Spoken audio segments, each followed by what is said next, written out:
Quando precisamos de algum serviço importante, nós procuramos um profissional que seja qualificado. Inclusive, dentro das nossas possibilidades, nós procuramos e escolhemos aquele que for mais qualificado, que for melhor qualificado. Mesmo nos relacionamentos, no companheirismo, na amizade, nas companhias da vida, nós desejamos e procuramos pessoas que tenham certas qualificações. Até quanto a aparelhos e objetos que nós usamos. Um carro, por exemplo, dependendo da sua necessidade, você vai querer um carro com certas especificações, certas qualificações. E assim por diante. Agora, voltando à pergunta para nós. E nós estamos qualificados? Nós somos qualificados? Estamos qualificados para a vida, para as vocações que desempenhamos, para os nossos relacionamentos? E supremamente mais importante, estamos qualificados para o reino de Deus? Estamos qualificados para a vida eterna? O profeta Isaías proclama a seus ouvintes e posteriormente a seus leitores a ação soberana de Deus, tanto no livramento do seu povo nas crises temporais, nas crises momentâneas, como providenciando o juízo e o reino escatológico final, que ele fará realizar nesse mundo. Deus trará este reino, colocando toda a sua verdade, bondade e beleza nele, trazendo também juízo sobre aqueles que teimosamente se posicionam contra ele. O conhecimento destas ações judiciais de Deus manifesta um conhecimento de sua, ou uma visão de sua suprema santidade e justiça. E aí levanta uma questão: quem está qualificado para viver com esse Deus tão santo e tão justo no seu reino eterno?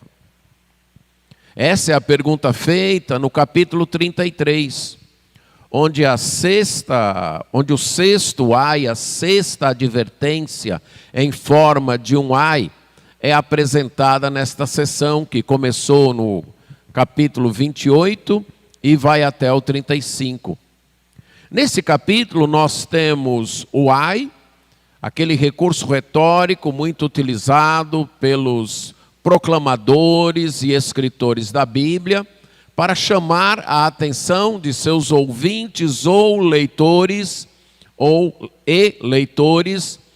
para uma advertência de Deus, um alerta de Deus quanto a uma catástrofe ou desgraça que poderia acontecer.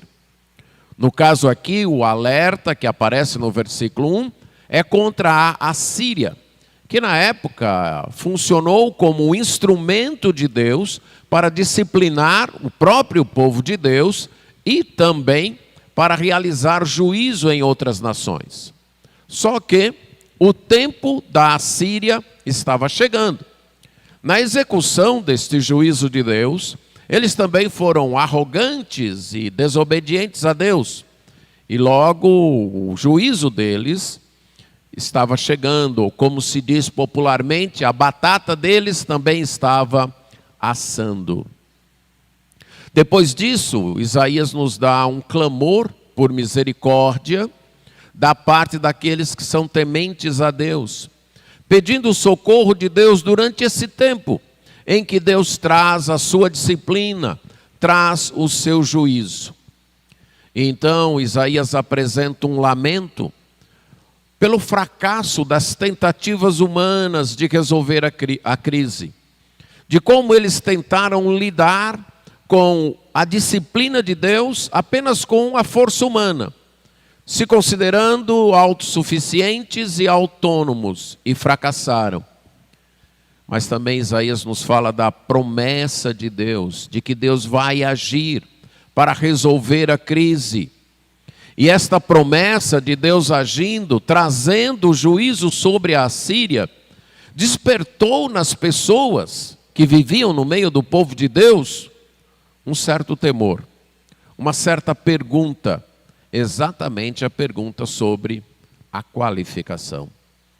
Quem está qualificado para conviver com Deus? Quem tem as virtudes necessárias para viver com Deus? Leiamos esse trecho no capítulo 33 de Isaías, versos 13 a 16. Ouvi vós, os que estáis longe, o que tenho feito. E vós, os que estáis perto, reconhecei o meu poder. Os pecadores em Sião se assombram. O tremor se apodera dos ímpios, e eles perguntam: quem dentre nós habitará com fogo devorador?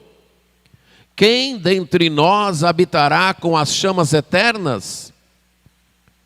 O que anda em justiça e fala o que é reto, o que despreza o ganho de opressão e que com um gesto de mãos recusa aceitar suborno, o que tapa os ouvidos para não ouvir falar de homicídios e fecha os olhos para não ver o mal. Este habitará nas alturas. As fortalezas das rochas serão seu alto refúgio. O seu pão lhe será dado. As suas águas serão certas. Oremos. Senhor, nós temos a Tua palavra e suplicamos a graça para que o mesmo Espírito que a inspirou ilumine as nossas mentes para compreendê-la, amá-la e obedecê-la. Isso nós pedimos em nome de Jesus. Amém. Apenas os qualificados poderão viver no reino eterno da presença de Deus. Apenas as pessoas com as qualidades exigidas por Deus poderão presenciar o próprio Deus no seu reino eterno. E quais seriam estas qualificações? Eu gostaria de resumir esse texto mostrando 3 qualificações das pessoas que irão viver eternamente com Deus. A primeira delas é que estas pessoas têm um conceito correto de Deus. Isso é demonstrado no verso 14. Os versos 14 a 16 formam uma seção, uma parte, nesse capítulo, que apresenta o caráter daqueles que vão sobreviver ao juízo e viver com Deus. Depois, nos versos 17 a 24, temos a continuação disso, só que mostrando como será esse reino. Como será este reino no qual os qualificados viverão. De fato, nessa parte de 14 a 24, Isaías anuncia a chegada desse reino. Primeiro, ele apresenta as pessoas que vão habitar no reino, suas qualificações. E depois ele apresenta as bênçãos que a presença do rei causará nesse reino, trará sobre este reino. Nesta parte que eu li, então, ele vai descrever o povo do reino. Após descrever o juízo, se você está lembrado da pregação de domingo passado à tarde, quando terminou exatamente no verso 13, Deus convocando as pessoas de longe e de perto para verem, para presenciarem o que ele ia fazer. No verso 12, Deus anunciou o seu juízo dizendo: os povos serão queimados como se queima a cal, como espinhos cortados arderão no fogo. Então, duas ilustrações que demonstram o juízo de Deus. A ilustração que até hoje é cabível, do modo como se produz o cal, ou a cal, para a construção e para a pintura, que é pegando-se pedras de cal mesmo, colocando-se num forno, normalmente um forno a lenha, e deixando queimar ali por 30 horas, até que elas então possam se tornar bem leves, ser esfareladas e tornar-se o cal. Então, é um processo que já vinha daquele tempo. Parece que não se modernizou muito esse processo. Então, já vinha daquele tempo e Deus ilustra. As nações vão ficar calcinadas, serão queimadas como se queima o cal. A segunda ilustração, de espinhos, quando alguém então limpa uma roça, prepara uma roça para o plantio e retira todo aquele mato que poderia prejudicar o roçado e ajunta tudo aquilo num canto e coloca fogo e queima tudo. Então, como espinhos aí de uma roça que está sendo de um terreno que está sendo preparado para o plantio, que o lavrador junta tudo e depois toca fogo. Aí Deus diz, é assim que as nações serão queimadas. A visão deste juízo sobre os impenitentes, sobre os não arrependidos, deve produzir no meio do povo de Deus um certo avivamento,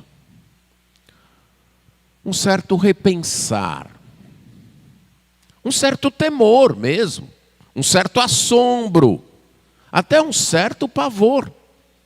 E no caso aqui, produziu esta pergunta: se é assim, se esse é Deus, quem é que pode conviver com Ele?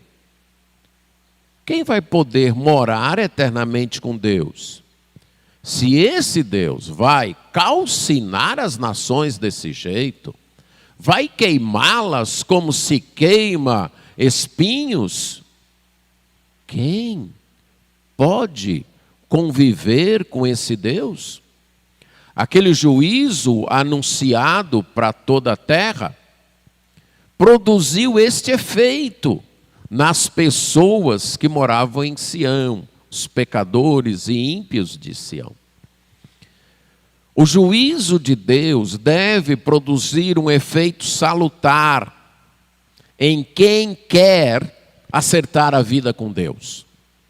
Deve exatamente produzir esta pergunta: se esse é o Deus das Escrituras, e Ele vai tratar assim, e Ele trata desta maneira os impenitentes, os não arrependidos, o que eu posso fazer, o que eu devo fazer para não estar nesse grupo, para não ser tratado deste jeito? Quando nós lemos nas Escrituras os relatos do juízo de Deus, e quando nós presenciamos no mundo algum juízo temporal de Deus, alguma manifestação judicial de Deus no tempo, Ele punindo ou disciplinando as pessoas, a nossa reação deve ser essa: se no temporal é isso, dirá no eterno. Se durante o tempo, um sofrimento que dura apenas algum tempo, produz tanta dor, dirá aquele sofrimento eterno, que as pessoas conviverão sem nenhuma esperança e sem nenhuma saída. E isso deve nos levar a nos voltarmos para Deus e perguntar: como eu escapo disso? Quando nós temos esta visão de Deus, de quem Deus é, do que Ele faz, do que Ele promete fazer, a reação deve ser essa. Então, o que eu faço? Quem pode estar na presença desse Deus? O próprio profeta Isaías já havia tido uma reação semelhante no dia da sua vocação, no dia da sua chamada, em Isaías 6.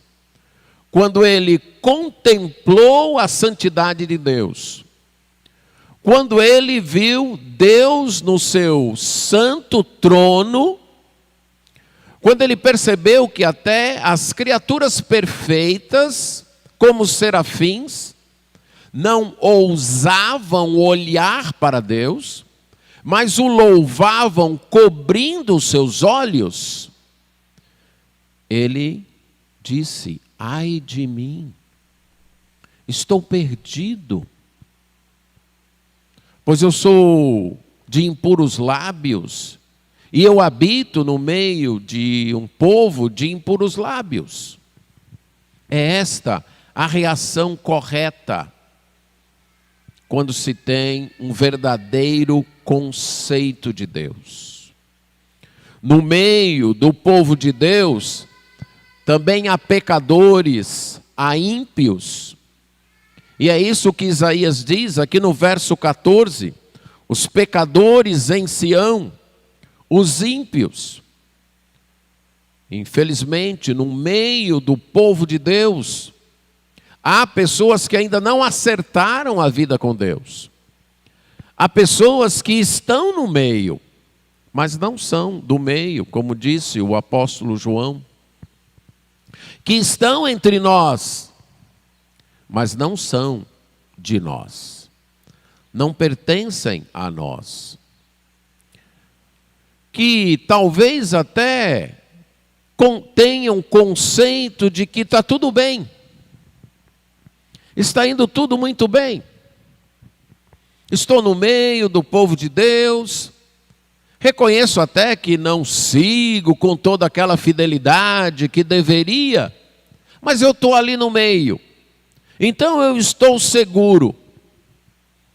E aí estas pessoas, quando presenciam a ação judicial de Deus, quando se informam do juízo de Deus, elas se assombram. O pavor se apodera delas. E aí elas perguntam: se é assim, como nós podemos escapar disso? Se é assim, como nós podemos ser salvos? Um dos conceitos que pessoas não arrependidas e que têm um certo conhecimento de Deus, uma certa crença, e talvez até convivam no meio do povo de Deus, é que Deus é apenas amor. É que Deus não vai condenar ninguém. É que Deus não vai julgar ninguém. É que Deus vai, no final, passar a mão na cabeça de todo mundo e dizer: tá certo, tá muito bem. Eu entendo você. Entra no meu reino. Mas esse não é o Deus das Escrituras. Esse está longe de ser o Deus das Escrituras. Até porque um Deus assim não seria um Deus de amor. Amor que não age em justiça não é amor. Amor que não busca viver em verdade não é amor. Amor que não é honesto não é amor. Amor que não age em fidelidade não é amor. Então isso não seria amor. Isso seria traição ao próprio Deus. Suponha que você tenha certos princípios de vida, princípios que você incorporou, princípios que fazem parte do seu caráter, princípios que identificam você, que fazem parte da sua identidade. E num determinado momento, suponha, por exemplo, que um dos princípios, só um exemplo, seja a honestidade. Você aprendeu no seu lar, cresceu com essa ideia muito forte de honestidade, de ser honesto. E para você isso é forte demais. E você não está disposto a abrir mão disso. Mas um dia você se depara com alguém que se diz seu amigo, pedindo para você quebrar o galho daquela pessoa, só que para quebrar o galho daquela pessoa, você vai ter que ser desonesto. E você fica nessa luta interior, você tem aquela pessoa que se diz sua amiga e você considera amiga, não quer perder a amizade, e você tem o seu princípio. E você cede. Para não desagradar a pessoa, você cede. Como você se sente depois? Como é que fica a sua consciência? A sensação é que arrancaram um pedaço da gente, não é isso? Que tiraram algo de nós. Eu não devia ter feito isso. Como eu fui fazer isso? Mas essa sensação. Por quê? Porque aquilo faz parte de você. Santidade e justiça fazem parte do nosso Deus. Ele não pode ser diferente. Não tem como ele ser diferente. Porque se ele abaixar estes padrões, ele deixa de ser Deus. Da mesma forma como no meu exemplo, a pessoa que cedeu à desonestidade, pelo menos numa pequena parcela, ela deixou de ser ela mesma.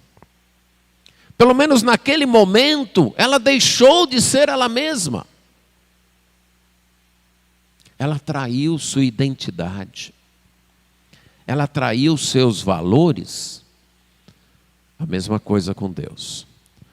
A diferença é que Deus nunca cede. Ele sempre mantém o seu padrão.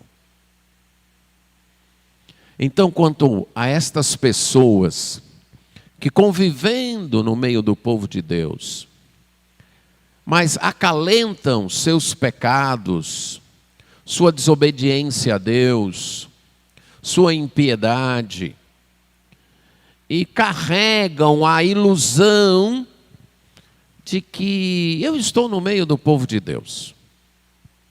Então, eu acho que no final tudo vai dar certo. Eu vou continuar assim, sem me arrepender, sem acertar minha vida, e no final tudo vai dar certo. Deus, por amor, provoca alguma coisa na vida daquela pessoa, ou abre os olhos dela para alguma mensagem das Escrituras, ou, como eu disse, no decorrer da vida dela, produz algo um tanto desastroso, um tanto doloroso, onde ela acorda, e aí ela pergunta: rapaz, se essa perda na minha vida está ocasionando uma dor tão grande que eu não sei como eu vou conseguir conviver com ela, se essa doença me provocou um sofrimento que eu nunca, não quero nem lembrar, o que será o juízo eterno? Como será a perda de toda a vida eterna, de toda a possibilidade de ter uma esperança? Se a perda de algo muito valioso aqui, e que nem foi uma perda para sempre, eu ainda tenho até esperança de que haver, mas enquanto me parece ausente e perdido, Eu sofro como que eu não sei nem onde eu encontro forças para continuar. Como será a dor da perdição eterna? Ou se durante o tempo que eu passei com esta enfermidade foi algo tão terrível que eu não desejo para ninguém e não quero nem lembrar, como será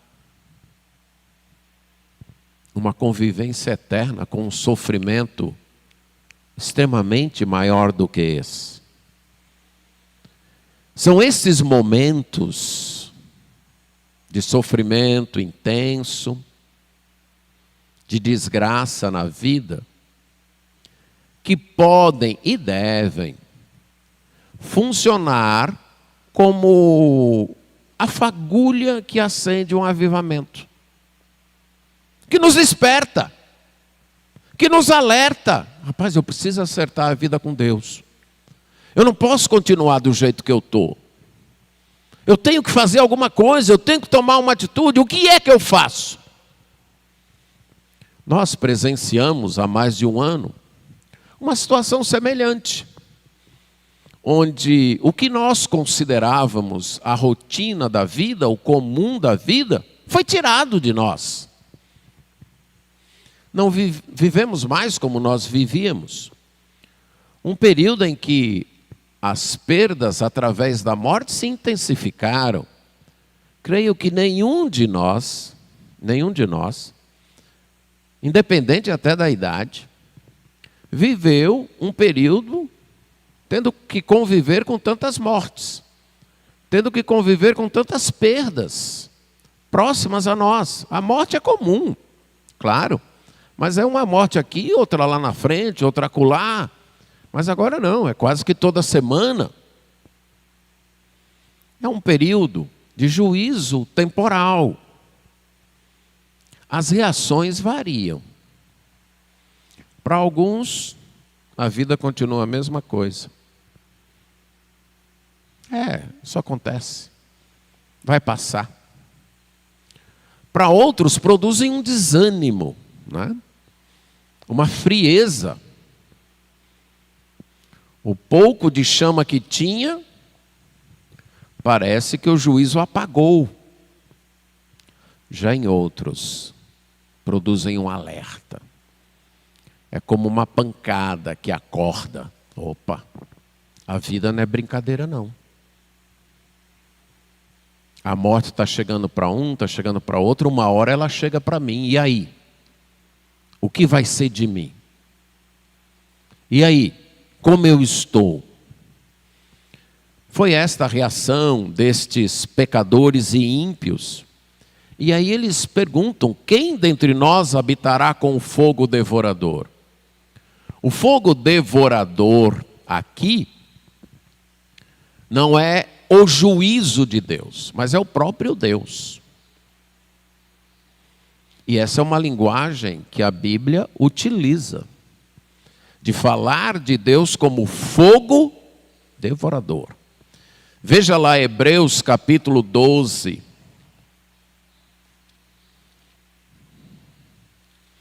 Versos 28 e 29. Hebreus 12, 28 e 29. Diz assim: por isso, recebendo nós um reino inabalável,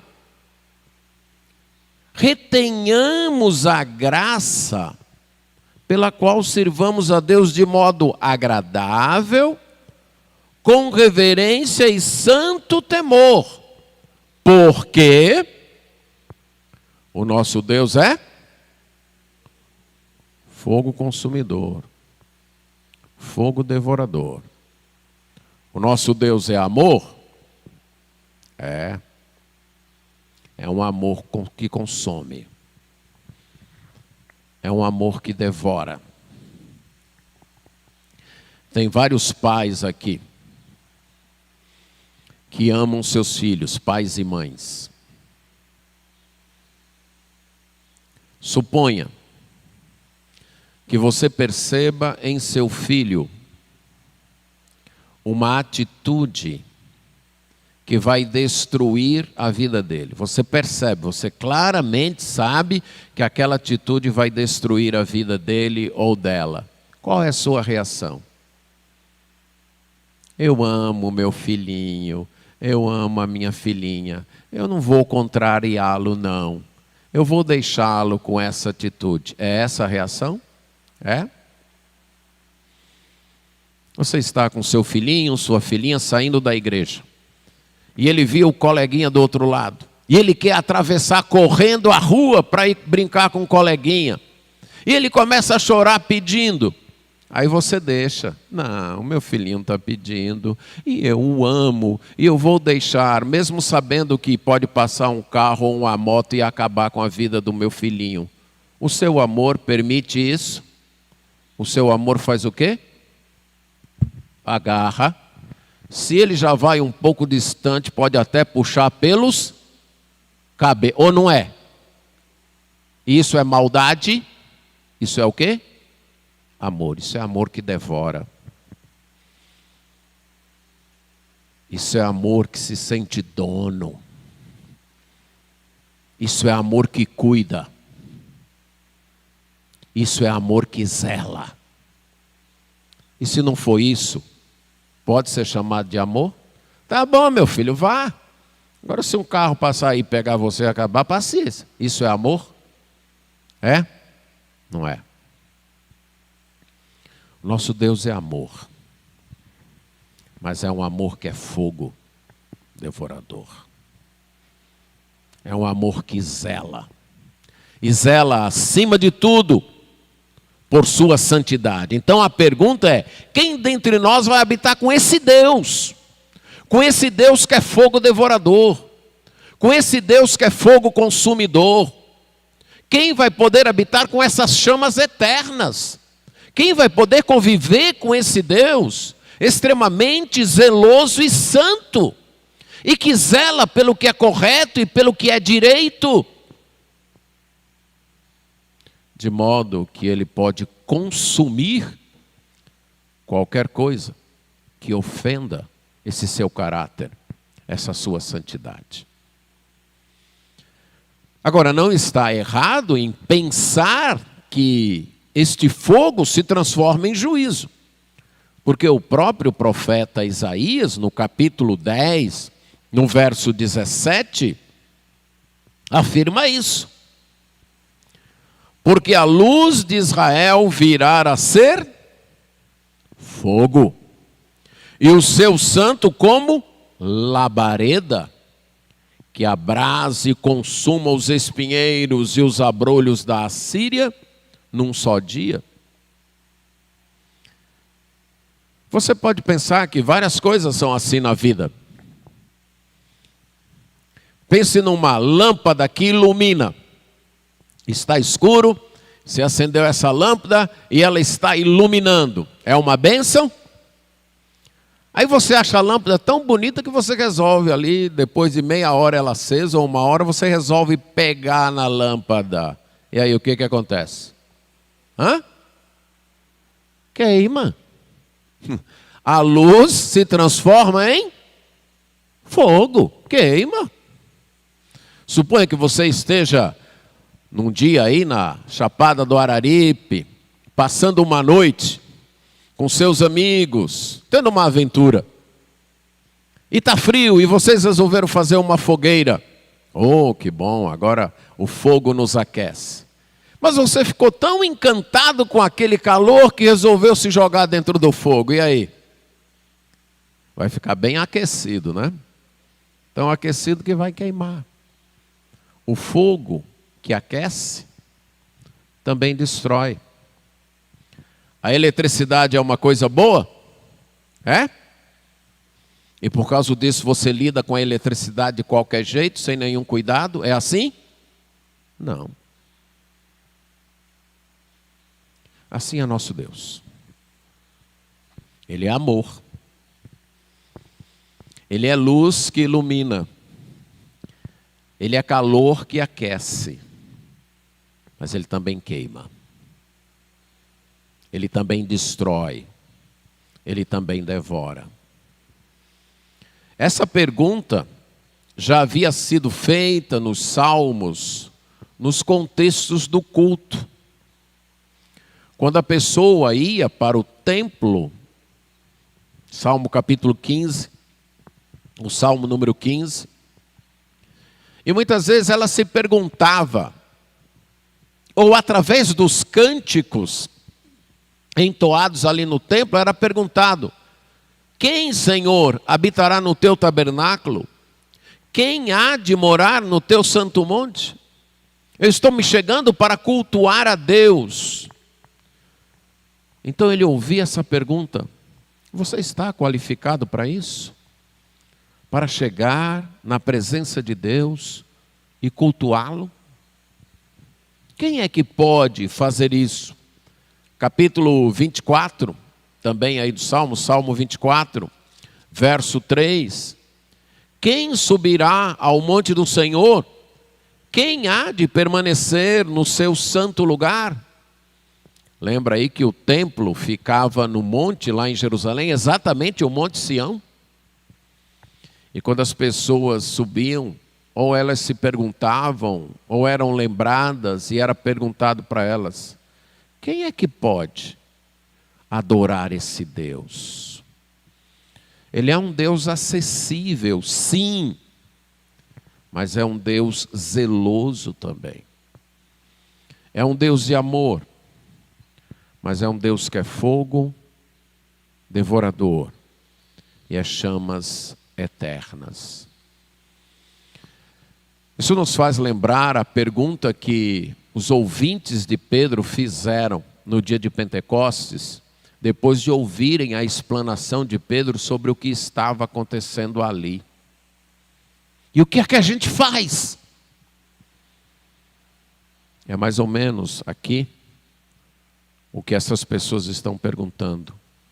Ou a pergunta do carcereiro, quando ele acorda diante do terremoto e vê todos os presos soltos e ninguém fugiu, e ele se assusta, se apavora com isso e pergunta: senhores, que devo fazer para ser salvo? Diante dos juízos de Deus descritos nas Escrituras, ou do experimentarmos a disciplina ou o juízo de Deus na história e na vida, nós temos que cultivar esse conceito correto de Deus. Deus é amor? É. Mas Deus é fogo devorador? Também. Irão habitar no reino de Deus, desfrutar da presença de Deus, as pessoas que têm um conceito correto de Deus, e por terem um conceito correto de Deus, têm um conceito correto de si mesmas. Elas olham para Deus, enxergam a santidade de Deus, e aí olham para si e dizem: não, eu não consigo. Eu sou pecador.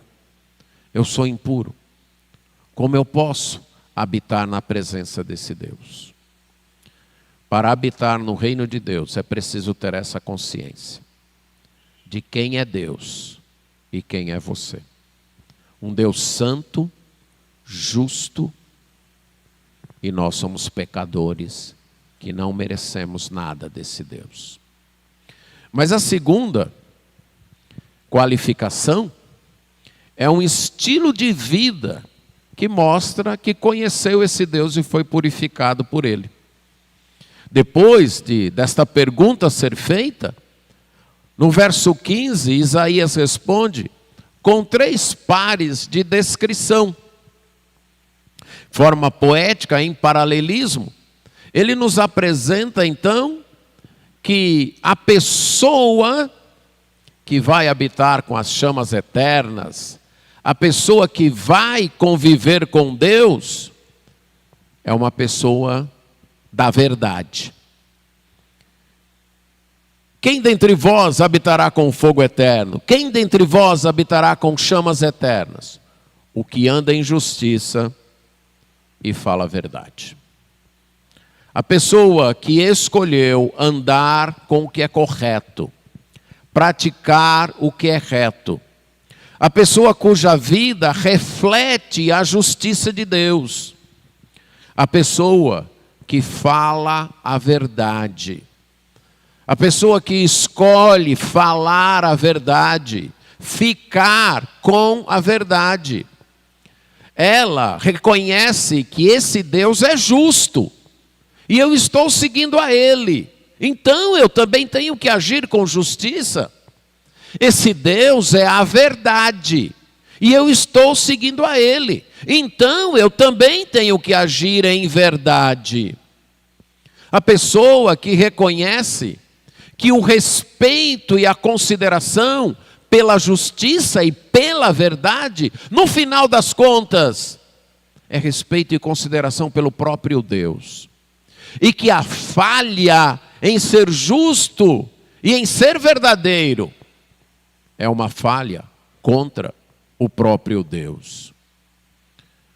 Numa época na qual as fake news se tornam extremamente comuns, momentâneas, se tornam quase uma diversão, numa época na qual vivemos uma guerra de narrativas, onde não se busca a verdade, mas se busca convencer. Não se busca ser verdadeiro, se busca passar-se por verdadeiro. Não se busca ter a verdade, se busca passar a imagem de que tem a verdade. Aquele que está qualificado para o reino vai agarrar-se à verdade. Vai ficar com a verdade.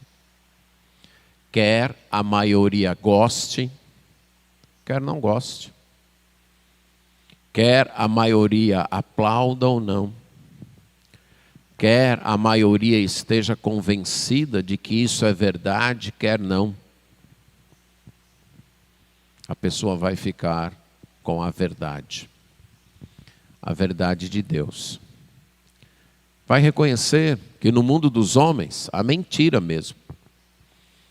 Que no mundo contra Deus, o que prevalece é o mentir, como a própria Bíblia diz.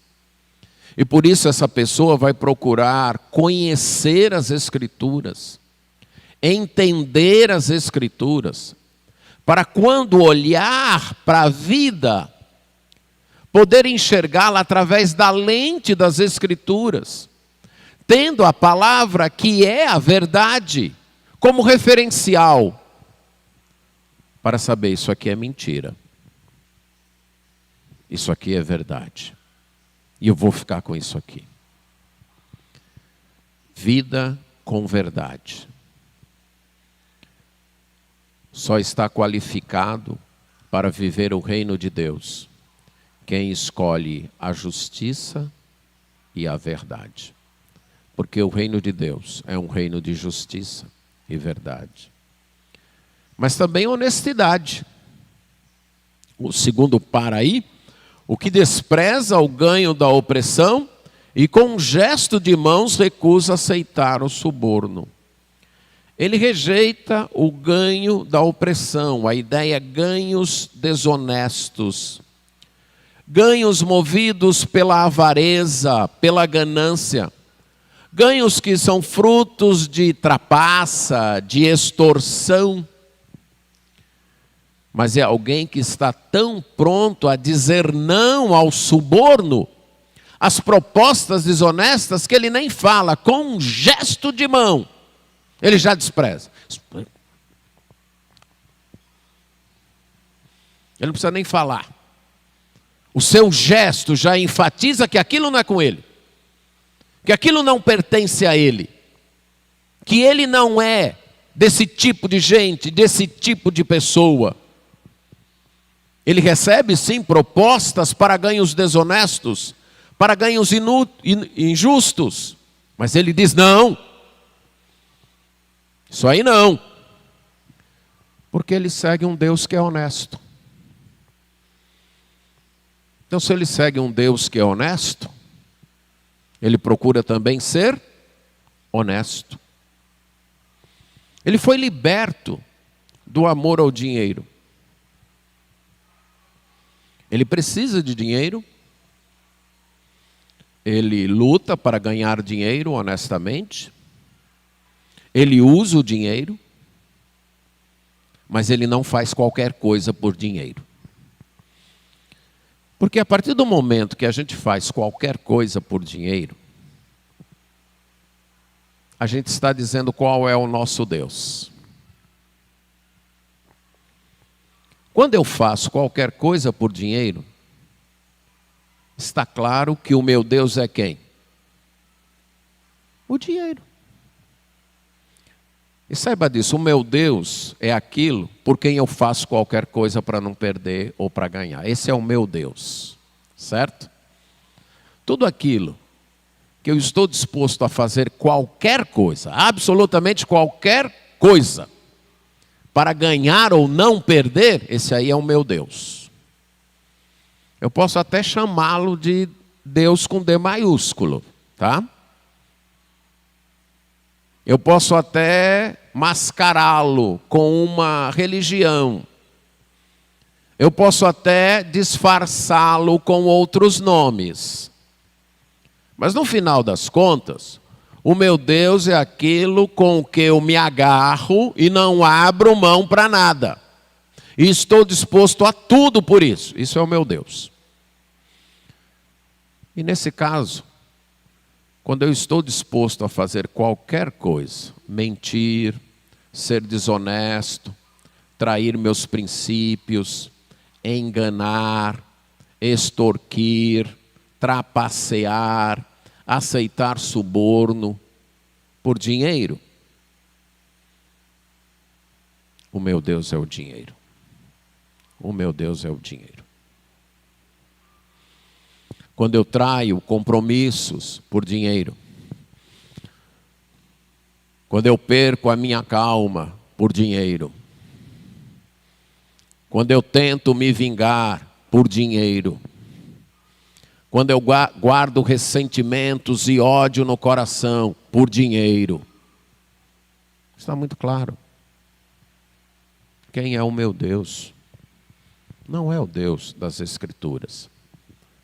Não é o fogo devorador, não. Meu Deus é o dinheiro.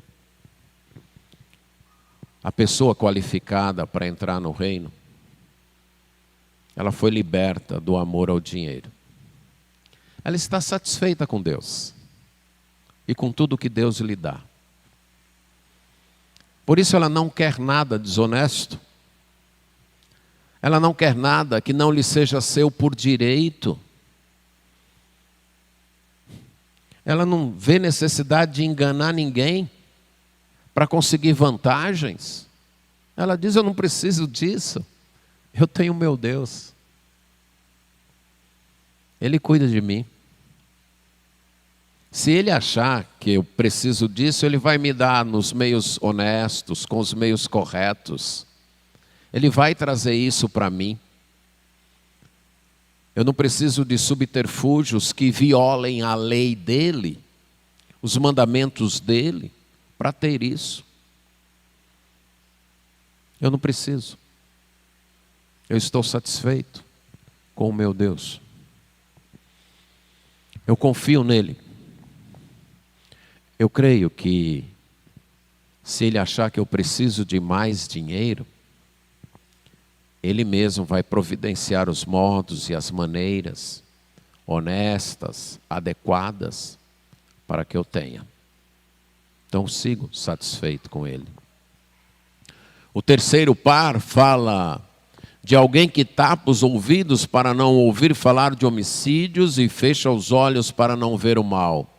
Evidentemente aqui não está falando de alguém omisso, que vê o mal e não quer ver. Essa não é a ideia. A ideia é de comprometimento. A ideia de compactuar. É aquela pessoa que rejeita compartilhar e apoiar a violência e a maldade contra as pessoas. Quando ela percebe que esse grupo aqui está indo para o lado do mal, da violência, de prejudicar alguém, opa, estou fora. Isso aqui já não é comigo. Isso aí não é comigo. Eu não quero nada com isso. Estão planejando destruir alguém, prejudicar alguém, fazer violência contra alguém. Quero dizer bem claro que eu não aprovo isso. E que então eu estou fora. Vocês não têm o meu apoio. Eu rejeito isso. Quando ela percebe que alguma coisa pode deixá-la culpada diante de Deus,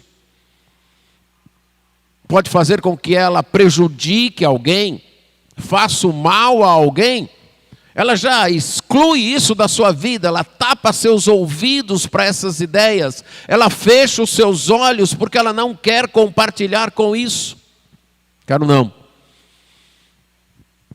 Ela foge de situações que a colocam como partícipe da violência e da maldade. Bondade, verdade, honestidade e bondade são virtudes, são qualificações que refletem que a pessoa conhece Deus e que a tornam apta para estar no reino de Deus. Por reconhecer a santidade de Deus, ver o seu pecado, ela busca Deus. E aqui você pode dizer, mas eu não sou assim. Vamos voltar para Isaías 6. Ele era assim? Antes do seu chamado, ele era assim? Não. Qual foi sua reação quando viu Deus? Ai de mim, estou perdido. Eu sou um homem de lábios impuros e habito no meio do povo de impuros lábios. Então a primeira reação deve ser essa, que é a primeira qualificação. A visão de Deus e o reconhecimento. Eu não estou qualificado. Eu não sou assim. Não sou. E aí o que Deus fez? Mandou um serafim. Pegou a brasa do altar e purificou Isaías. Você aceita o método de Deus para cuidar do seu pecado? Você aceita o jeito de Deus para cuidar do seu pecado? E hoje o jeito de Deus é através de Jesus Cristo. Veja 2 Coríntios, capítulo 5. 2 Coríntios 5.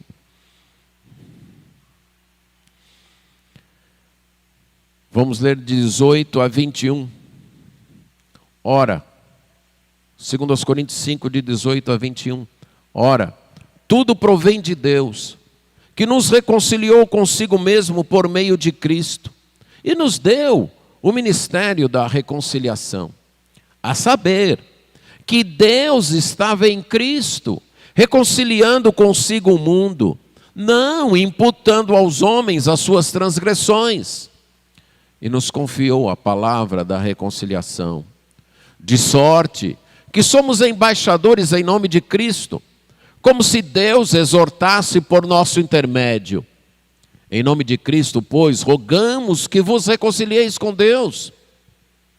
Aquele que não conheceu o pecado, Ele o fez pecado por nós, para que nele fôssemos feitos justiça de Deus.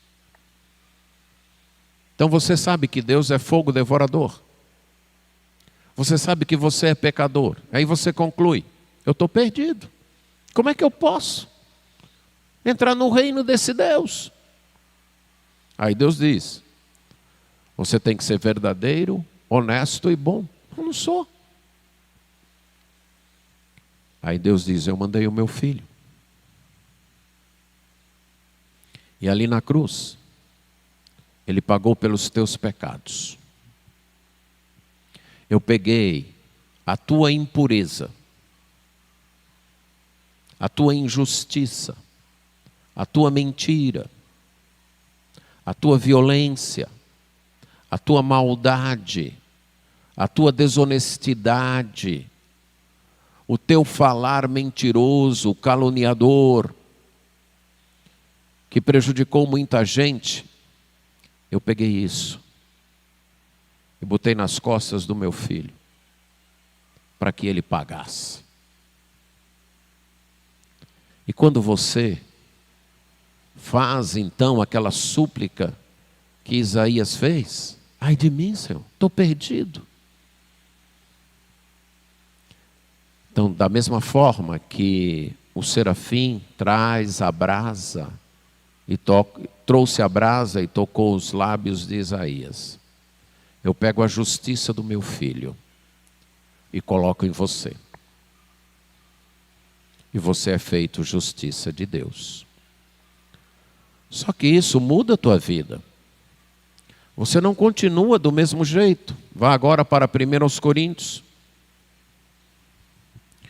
Capítulo 5, versos 9 a 11. 1 Coríntios 5, 9 a 11. Percebam como a mensagem, com outras palavras, é basicamente a mesma.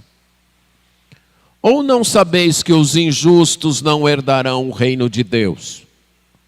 Não vos enganeis. Nem impuros, nem idólatras, nem adúlteros, nem efeminados, nem sodomitas, nem ladrões, nem avarentos, nem bêbados, nem maldizentes, nem roubadores herdarão o reino de Deus. Tais fostes alguns de vós, mas vós vos lavastes, mas fostes santificados, mas fostes justificados em o nome do Senhor Jesus Cristo e no Espírito do nosso Deus. Foi isso que aconteceu.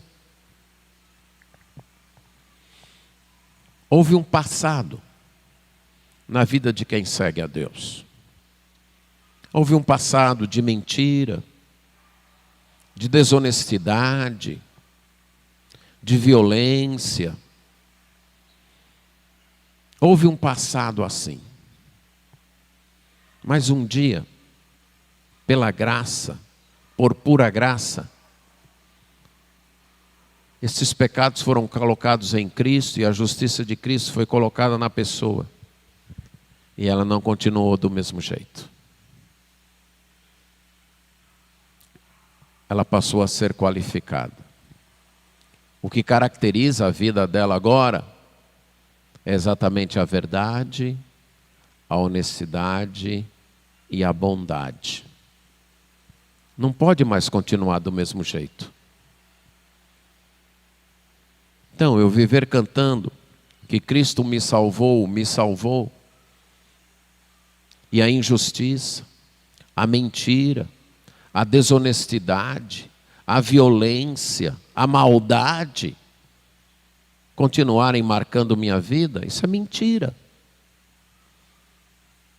Eu não vou herdar o reino de Deus. Eu não estou qualificado para o reino de Deus. Porque os qualificados para o reino de Deus viram a justiça de Deus, perceberam seu estado de pecado e clamaram. E a brasa do sacrifício de Cristo foi tocada em suas vidas. E eles foram lavados, purificados e justificados. Por isso eles estão aptos para herdar o reino. Mas voltando a Isaías, em terceiro e último lugar, além de ter uma visão correta de Deus, além de ter uma vida transformada que reflete esse encontro com Deus, em terceiro lugar, a pessoa que vai estar no reino é alguém que encontrou sua segurança e satisfação em Deus. Verso 16. Este habitará nas alturas, as fortalezas das rochas serão seu alto refúgio, e o seu pão lhe será dado, e as suas águas serão certas. Essa pessoa que age com esta verdade, honestidade e bondade, tem sua proteção em Deus. Ele habita nas alturas.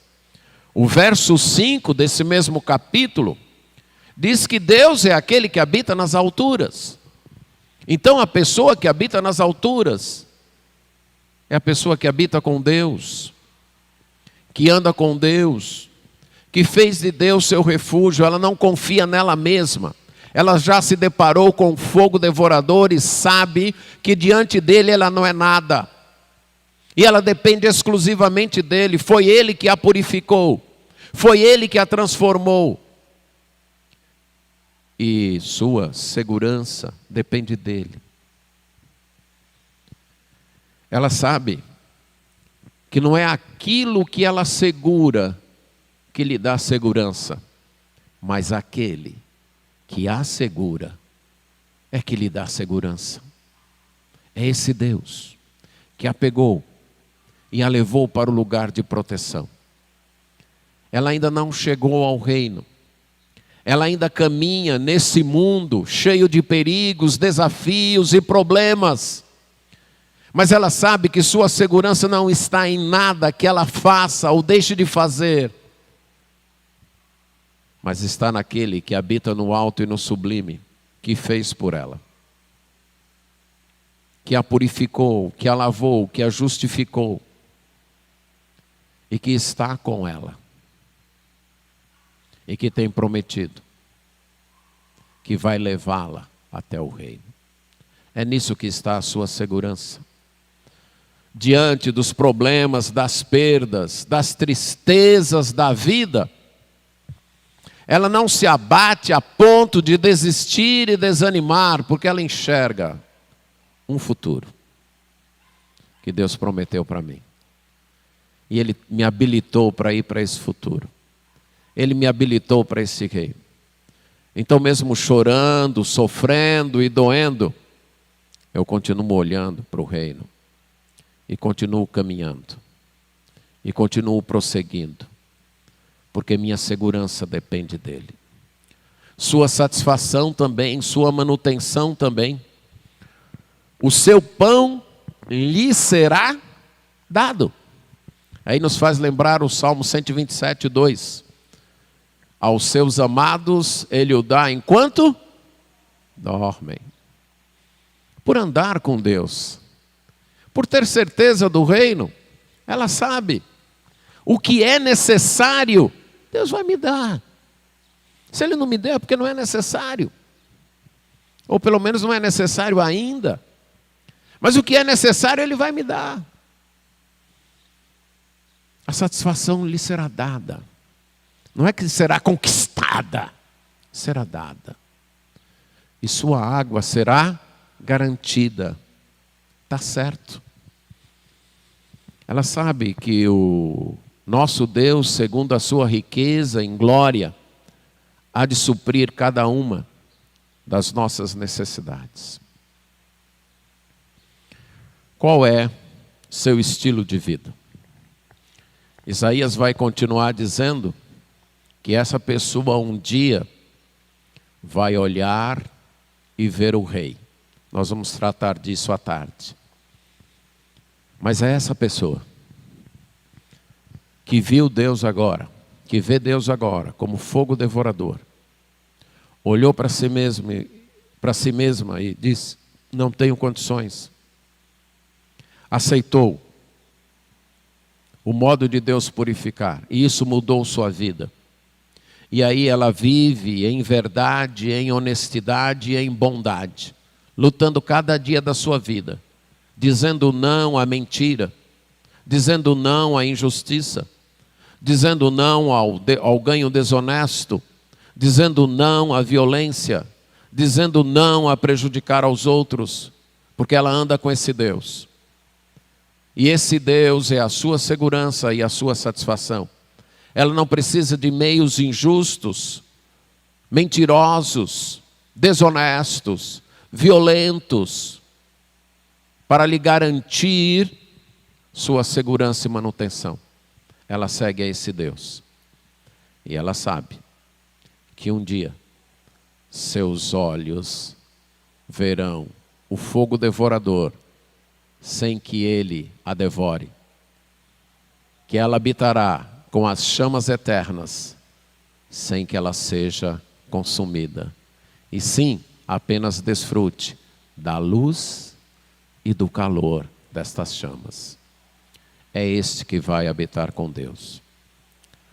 Você está qualificado? Amém.